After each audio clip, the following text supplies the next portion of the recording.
Hi everyone, this is Kevo Vlogs, a Filipino actor based here in Saudi Arabia, and welcome back to my channel. At gawa tayo ng reaction video sa Gilman compilation. Wala tayo kahapon mga darling, nagpahinga naman tayo for today's video. So I won't take any longer. I am really excited to watch this one. So without further ado, let's start this reaction video. Let's check it out kung ano yung mga bago ngayon sa Gilman natin for today's video. Ano na ang latest na mga chismis natin? May mga paramdam na pa? Alam mo ba si Jillian nagparamdam kasi may IG story siya. Tsaka yung story niya talaga, yung katulad ng mga nilalike ni Eman before. Alam mo yung parang kinukuha na naman niya yung attention ng Emma natin for today's video. Kahit hindi niya naman talaga kunin yung attention ni Eman for today's video, eh kuhang-kuha niya din naman talaga. Diba? So I won't take any longer. Let's start this reaction video. Go! Ay, ito. Basag talaga ang mukha niya kaya hindi ko talaga maintindihan kung bakit natalo siya Alam mo hanggang ngayon hindi talaga ako maka-move on sa totoo lang. Hindi talaga ako maka-move on sa pagkatalo ni Emma, no. Bakit ako mag-move on? Hindi talaga ako makaka-move on kasi basag ang mukha niya Paano siya nanalo kung basag ang mukha niya? Totoo lang, ano ba? Does it make sense? 'Di ba? Mean to say bakit basag ang mukha ng isang boksingero kasi marami siyang suntok. Maraming tumamang suntok sa kanya. Oh, hindi puntos 'yan? 'Di ba? Oo, ang daya. Mami ngayon ayan iba Eto ano 'yan? Pagod na? Oh, yan nagkakainitan na pala sila. Nagkakainitan na pala sila dito. Diyos ko, Perez, sinasabi ko sa'yo, Perez. Isang laban pa. Tingnan mo si Emma ang dami na ngayong ganap. Nag-guesting na siya. Marami na siyang pinupuntahang malangang lugar. Nagpalawan na siya. If I'm not, Palawan ba o Bohol? O nagpalawan? Bohol ba? Hindi, nagpalawan siya. Nagpalawan na siya. 'Di ba? Walang bakas na bugbog ang mukha niya for today's video.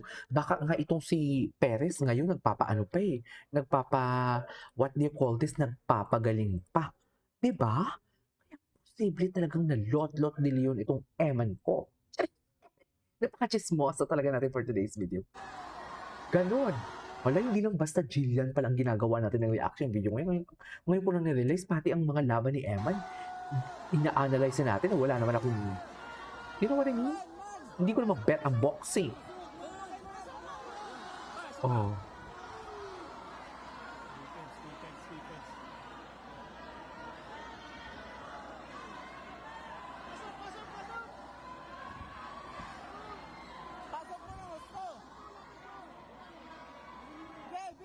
Saan ba siya papasok?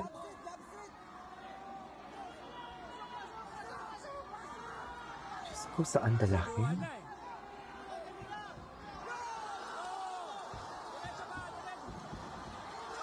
Ay! Ay! Ay! Grabe! Wrestling na pala.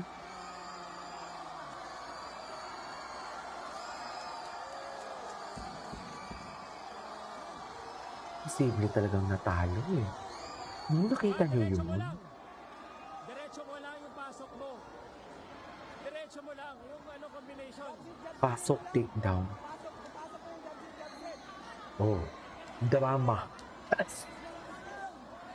Chares! Nagagalit talaga ako. Pasok! What's next? Ay, ginulat. Magandang araw po sa inyo Jillian lahat. Ward bumati ngayon? Sa Pacquiao, Ano? ginulat. Jillian Ward bumati ngayon. Ay, hindi tapos na to. Ay, ito. Ay, si Mommy. Si Mommy,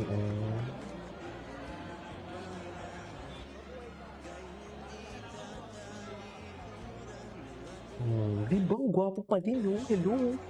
Saan dalahin? Hindi ko mag-gets kung saan siya natalo. As in, suffer. As in talaga.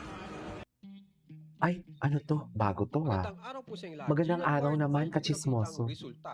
Ay, Eto oo. po sa Pacquiao, Resulta. may Yun na nga. siniwalat Ay, ngayon. Alam po natin ano? lahat yan dito sa ating video. Go. Dito po muna tayo kay Siguraduhin mo Jillian lang. Ward kung saan ay meron po siyang bagong post ngayon.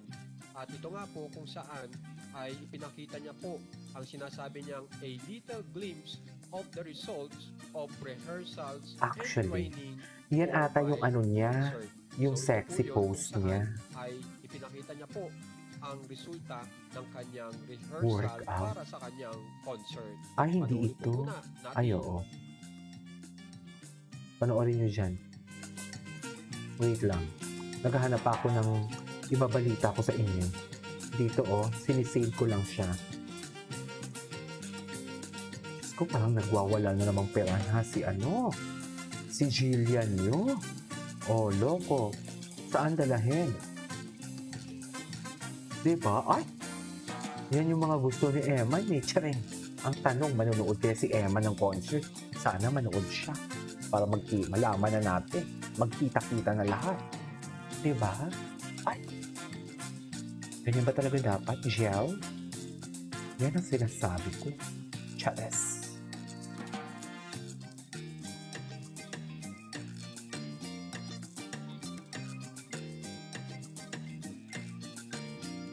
Oh, di ba?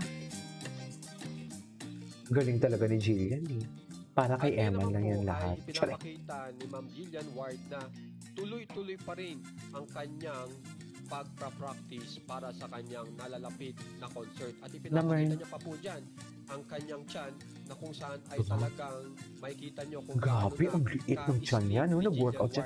Eh, di ba yan yung paborito ni Emma?